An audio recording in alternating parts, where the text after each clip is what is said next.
थोड्याच वेळात त्यांची सभा सुरू होईल। उद्याची डेडलाईन आहे। 24 तारखेच्या डेडलाईन अगोदर सरकारनं ठोस असा कुठलाही निर्णय घेतला नाही, त्यामुळं जरांगे पाटील हे आजच्या सभेत काय बोलतात याकडे साऱ्यांचं लक्ष असेल। अधिक माहिती घेऊया, आपले प्रतिनिधी सचिन बडे आपल्यासोबत जोडलेत। सचिन, जगदीश, आपण पाहता की मनोज जरांगे यांनी एक इशारा दिलेला होता, तो म्हणजे सरकारला जर का तुम्ही 23 तारखेपर्यंत आम्हाला जो का आम्ही तुम्हाला अल्टिमेटम दिलेला आहे आणि तो पूर्ण केला नाही 24 तारखेपर्यंत, तर आम्ही मुंबईला मोर्चा घेऊन जाणार आहोत। आणि या मोर्चा संदर्भामध्ये आज समजेल की मुंबईला हा मोर्चा घेऊन जाणार की नाही, कारण मनोज जरांगे आता या ठिकाणी सभास्थळावर पोहोचलेले आहेत आणि काही क्षणामध्ये आता मनोज जरांगे आपल्या भाषणाला सुरुवात करतील। कारण मनोज जरांगे काय बोलणार आणि मनोज जरांगे यांनी या प्रकारे जो सरकारला इशारा दिलेला होता त्या इशाऱ्याच्या माध्यमातून आज ते ही घोषणा केल्याच्या नंतर मराठा बांधव सुद्धा मुंबईला जाण्यासाठी तयार आहेत। मात्र मनोज जरांगे यांची घोषणा काय असेल याकडे सर्वांचं लक्ष लागून आहे। मोठ्या संख्येमध्ये बीड या ठिकाणी ही जी काही सभा होती या सभेमध्ये गर्दी पाहायला मिळते आणि मनोज जरांगे हे व्यासपीठाकडे जात असताना त्या ठिकाणी मोठी गर्दी देखील पाहायला मिळते।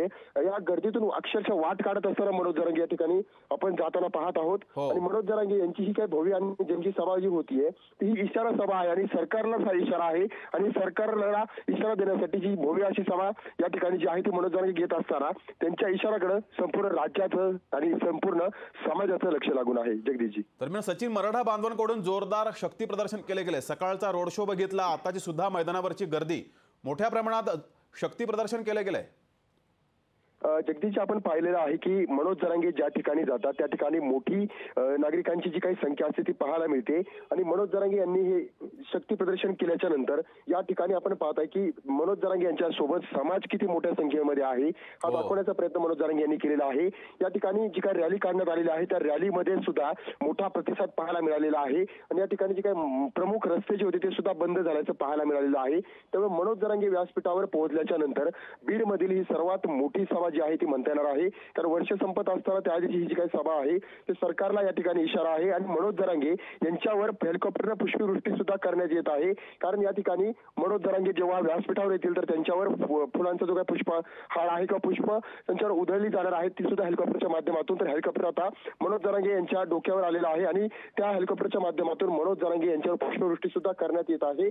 कारण बीडमध्ये ही जी काही सभा होती ही फक्त एक इशाराच नाहीये, तर सरकारला देखील दाखवलं जातं की आमची ताकद काय आहे, आमची शक्ती काय आहे। त्यामुळे मनोज जरांगे यांच्यावर आता हेलिकॉप्टरनं पुष्पवृष्टी केली जात आहे। जगदीशजी, जी सचिन, मैदानावरची स्थिती काय आहे? किती संख्येनं समाज बांधव या मैदानावर उपस्थित आहे? जगदीश, आपण पाहताय जो मैदानाचा भाग त्यांनी या ठिकाणी नियोजित केलेला होता तो पूर्णपणे या ठिकाणी जाम झालेला आहे।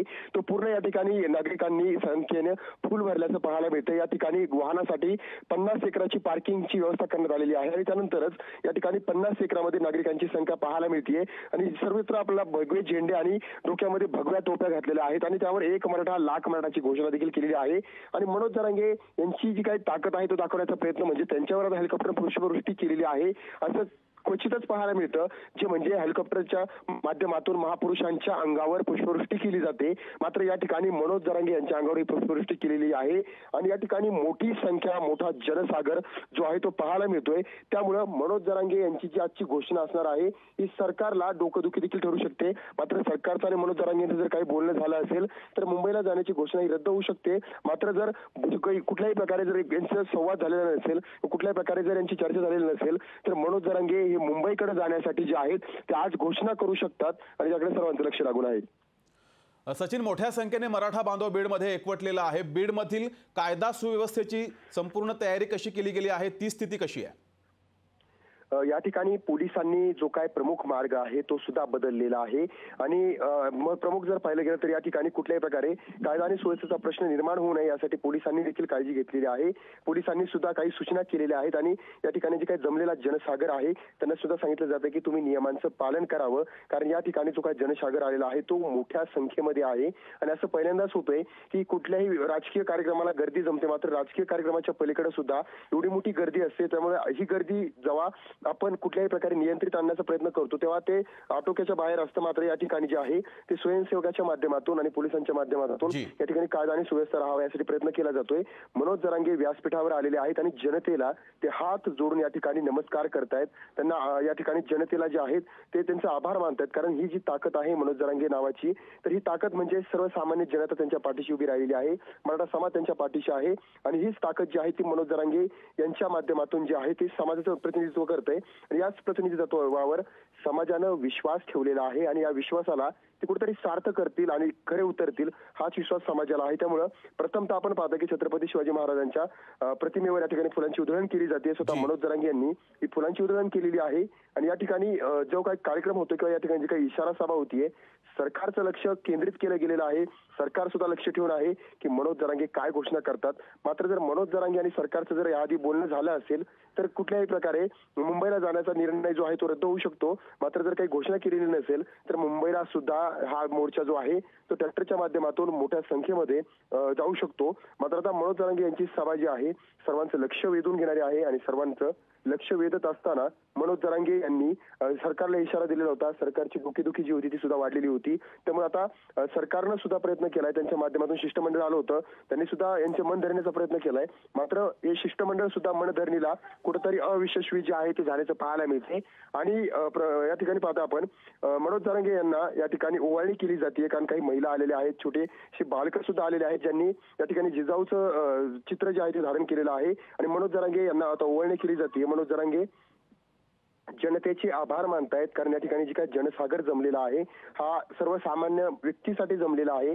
त्यामुळे जी काही ताकद आहे ती सर्व जनता आहे आणि जनतेला अभिवादन करत असताना किंवा जनतेचे आभार मानत असताना या ठिकाणी आता मनोज जरांगे पाहायला मिळत आहेत. मनोज जरांगे यांची जी काही सभा आहे, जी काही भाषण आहे ते आतापर्यंत रेकॉर्ड ब्रेक झाल्याचंच पाहायला मिळालेलं आहे. कारण त्यांच्या गळ्यामध्ये मोठा असा हार घालून त्यांचा या ठिकाणी सन्मान करण्यात येतोय आणि मनोज जरांगे हे प्रतिनिधित्व करतायत आणि समाजाचं प्रतिनिधित्व करणारा व्यक्ती जर समाजाला आरक्षण मिळवून देण्यासाठी जर एवढा झगडत असेल, लढत असेल तर त्याचा समाज कधीही या ठिकाणी आभार मानतो आणि तेच चित्र जे आहे ते आपल्याला या बीड या ठिकाणी पाहायला मिळतंय. अजूनही हेलिकॉप्टरच्या माध्यमातून मनोज जरांगे यांच्यावर पुष्पवृष्टी केली जातीये. म्हणजे या ठिकाणी काही दिवसांपूर्वी प्रश्न देखील उपस्थित केलेले होते की सभेला गर्दी जमते, मात्र सभेला जो काही खर्च केला जातो, एवढा आवडावे खर्च केला जातो, त्याचा पैसा येतो कुठून, हा सुद्धा प्रश्न जो होता तो वारंवार उपस्थित केलेला होता. मात्र या ठिकाणी मनोज जरांगे यांनी सांगितलं की जनतेचं प्रेम आहे, जनता ही स्वतः आम्हाला देते आणि तोच प्रकार या ठिकाणी पाहायला मिळतो की जनताच ही स्वतः या ठिकाणी जमलेली तर आहेच, मात्र त्यांच्यावर या ठिकाणी फुलांची पुष्पवृष्टी केली जाते. आणि मनोज जरांगे यांची जी सभा आहे हिचा वेळ देण्यात आलेला होता 1 वाजेचा, मात्र या ठिकाणी आपण पाहताय 4 वाजून गेलेले आहेत. तोपर्यंत सुद्धा जनता या ठिकाणाहून हललेली नाहीये, उलट गर्दी ही वाढत चाललेली आहे. राज्यभरातून मराठा समाज बांधव जो आहे तो एकत्रित आलेला आहे आणि एकत्रित आल्याच्या नंतर मनोज जरांगे यांची ताकद वाढवण्याचा प्रयत्न जो आहे तो हा समाजच करतोय. आणि आपण या ठिकाणी पाहताय की फुलांची पुष्पवृष्टी जी आहे ती होतीये, ते आपल्याला स्क्रीनवर सुद्धा दिसत असेल. आणि मनोज जरांगे यांनी सुद्धा हात जोडून हे जनतेचे आभार मानलेले आहेत. कारण फाटक्या खिशानं माणूस जेव्हा कुठल्याही प्रकारे समाजाचं प्रतिनिधित्व करतो त्याकडे काहीच नसतं, तर त्याची ताकद हा समाजच बनतो आणि त्या समाजाची या ठिकाणी जी सर्व युक्ती असते, कल्पना असते किंवा हे जे आंदोलनाची भूमिका असते ही कुठेतरी यशस्वी झाल्याच्या नंतर समाज सुद्धा त्यांचा आभार मानतो. आणि आता मनोज जरांगे काही मिनिटात बोलणार आहेत. सचिन, तू या सभेवर लक्ष ठेवून राहा तुर्तास. धन्यवाद दिलेल्या माहितीबद्दल. लोकशाही मराठी ऐका, पहा, जागरूक रहा.